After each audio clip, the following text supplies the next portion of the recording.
联络中央昨晚有检出一个登革热阳性的个案。那我们今天一早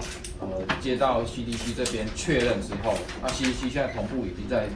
开记者会做说明了。那我们跟他们同步做说明。那这个个案呢，目前确定是本土的第一例个案，在新北市。那是一个40岁住在中和秀琴里的一个男性。那他是在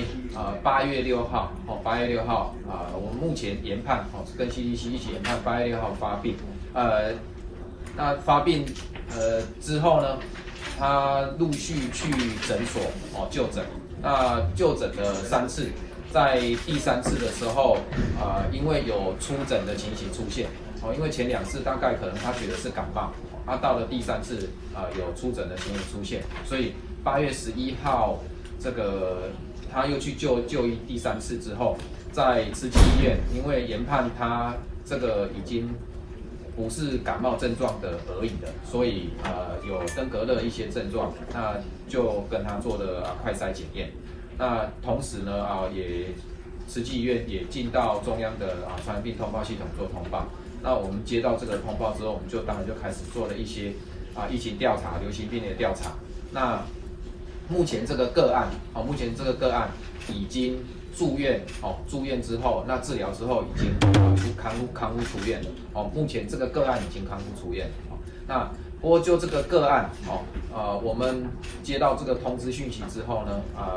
我们在疑似的情况下，我们就针对这个个案去做了CDC 工作指引的标准程序，包括这个个案的住宅活动地的周围CDC 是100公尺要去做基本的喷销，我们已经去做了这个住宅地200公尺，我们扩大200公尺喷销。这个昨天一早我们认为它疑似之后，我们就已经去做这件事了。那另外就是入户的部分我们今天会进去做入户的部分那至于该栋建筑物比如说它住宅的该栋建筑物，我们也在昨天就去做紧急的防治喷销了这些都是依标准指引有一些个案我们就去做的这些事情。那接下来呢市政府我们今天早上市政府我们市府的府级长官会召开跨级处的登革热防治应变会议，在今天早上11点在11点我们就召开跨级应变会议。那在同时呢我们已经在今天早上昨天晚上我们已经做了一些模拟，假如今天 CDC 确诊的话那我们要怎么办？所以针对这个议题呢，我们已经做了一些